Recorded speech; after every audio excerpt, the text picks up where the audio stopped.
नमस्कार। मैं प्रद्युमन जोशीला। दिल्ली और पंजाब जो हरियाणा से बिल्कुल सटे हुए हैं, उन दो राज्यों में अपार बहुमत, भारी बहुमत के बाद सत्ता में आई और गुजरात विधानसभा चुनाव के बाद राष्ट्रीय पार्टी बनी आम आदमी पार्टी का हरियाणा प्रदेश में अध्यक्ष कौन होगा, पार्टी का प्रदेश का अध्यक्ष कौन होगा, इस बात पर ना केवल आम आदमी पार्टी के कार्यकर्ताओं की बल्कि हरियाणा प्रदेश की राजनीति में दिलचस्पी रखने वाले तमाम लोगों की नज़रें बनी हुई हैं। अभी कुछ ही रोज पहले आम आदमी पार्टी के राष्ट्रीय संगठन मंत्री संदीप पाठक ने हरियाणा प्रदेश के तमाम जो पार्टी का संगठन था उसको भंग करते हुए नया संगठन बनाने के लिए एक ऑफिशियल लेटर जारी किया। उसके बाद पूरे प्रदेश के राजनीतिक हलकों में, राजनीतिक लोगों के बीच ये चर्चा चल पड़ी कि कौन हो सकता है आम आदमी पार्टी का प्रदेश अध्यक्ष। आम आदमी पार्टी किस नेता पर दांव खेलेगी हरियाणा प्रदेश में, क्योंकि ये भी निश्चित है अब जो प्रदेश अध्यक्ष बनेगा, हरियाणा प्रदेश में लगभग 1.25 साल के बाद विधानसभा के चुनाव होने हैं और उससे पहले अगले साल जो है मार्च अप्रैल में, यानी लगभग 1 साल के बाद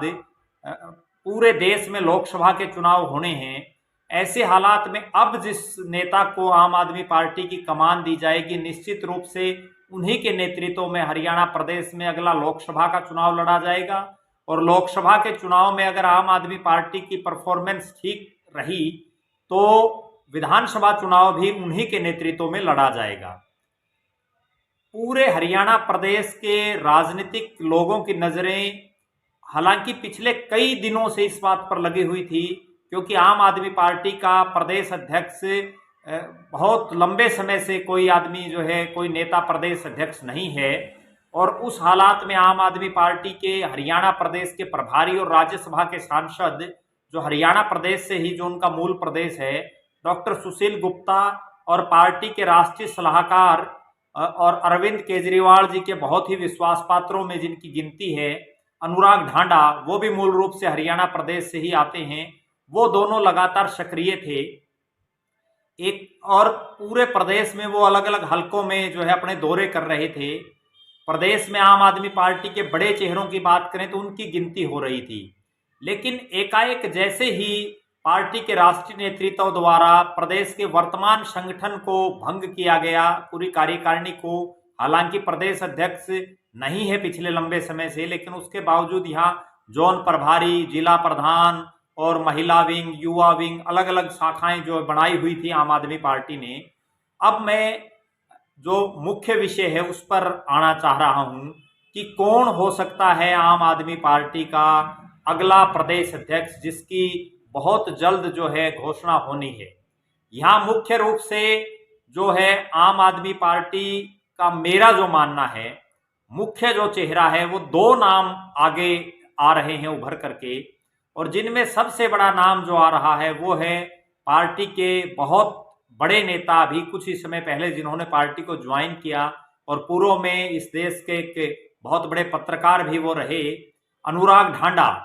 जो मूल रूप से जो है हरियाणा प्रदेश से ही संबंध रखते हैं। हरियाणा प्रदेश के अलग अलग हलकों में वो पिछले, जब से उन्होंने पार्टी को ज्वाइन किया है,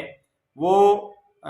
दिल्ली की बजाय हरियाणा प्रदेश के गांव गांव, गली गली, मोहल्लों, शहरों में घूम रहे हैं, पार्टी का लगातार प्रचार कर रहे हैं और एक जाट चेहरा होने के नाते भी, एक पढ़े लिखे और एक बहुत ही जिनका एक अपना खुद का एक राजनीतिक क्षेत्र में पिछले जो लगभग उन्होंने 7-8 महीने में जो एक अपना कद बढ़ाया है, निश्चित रूप से अनुराग ढांडा प्रदेश के नंबर 1 पर हम उनको कह सकते हैं कि वो प्रदेश अध्यक्ष की रेस में हैं। अनुराग ढांडा एक बहुत बड़ा चेहरा है और पार्टी जाट चेहरे के रूप में अगर जाट को प्रदेश अध्यक्ष बनाती है तो निश्चित रूप से अनुराग ढांडा पर पार्टी दांव खेलेगी। उनकी युवाओं में भी एक बहुत बढ़िया पकड़ है, इसके अलावा मीडिया जगत से वो आते हैं, तो वो हर प्रकार के मुद्दों को समझने की और उनको जो है आगे समाधान की तरफ ले जाने का जो है वो काम कर सकते हैं। उनकी एक मजबूत पकड़ है और दिल्ली में भी जो आम आदमी पार्टी के बड़े नेता हैं, चाहे वो पार्टी के राष्ट्रीय संयोजक और दिल्ली के कई बार के मुख्यमंत्री अरविंद केजरीवाल जी हों, या पार्टी के जो है बहुत बड़े नेता और उप मुख्यमंत्री मनीष सिसोदिया जी हों, संजय सिंह हों, संदीप पाठक हों, या पार्टी का कोई भी कोर ग्रुप जो है, उस पार्टी के कोर ग्रुप में जो है, या राघव चड्ढा जी हों, उस कोर ग्रुप में उनका नाम है, तो मेरा ऐसा मानना है कि अनुराग ढांडा पर आम आदमी पार्टी प्रदेश अध्यक्ष के रूप में दांव खेल सकती है। दूसरा जो नाम है जिस पर पूरे प्रदेश की नज़रें हैं काफ़ी समय से, वो भी बहुत ही एक संघर्षशील नेता रहे हैं, और अगर पार्टी किसी दलित या एससी समाज के चेहरे को आगे ला करके जो है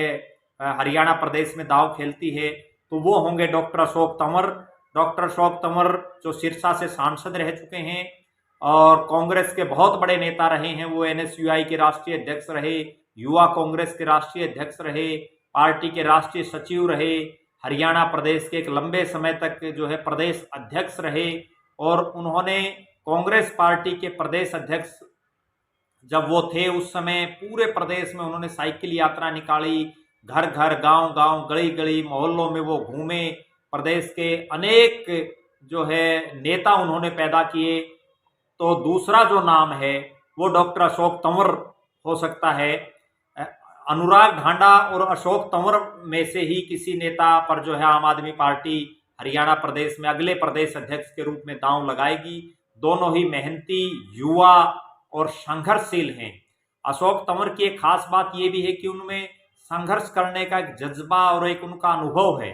क्योंकि वो दोनों ही जो नेता हैं, अनुराग ढांडा और अशोक तंवर, दोनों ही आम परिवारों से ऊपर उठ करके जो है आज राष्ट्रीय स्तर की राजनीति पर, राष्ट्रीय पलक पर छाए हुए हैं। इन दो के अलावा अगर पूरे सिनेरियो में देखें तो ऐसा कोई और मजबूत चेहरा दिखाई नहीं दे रहा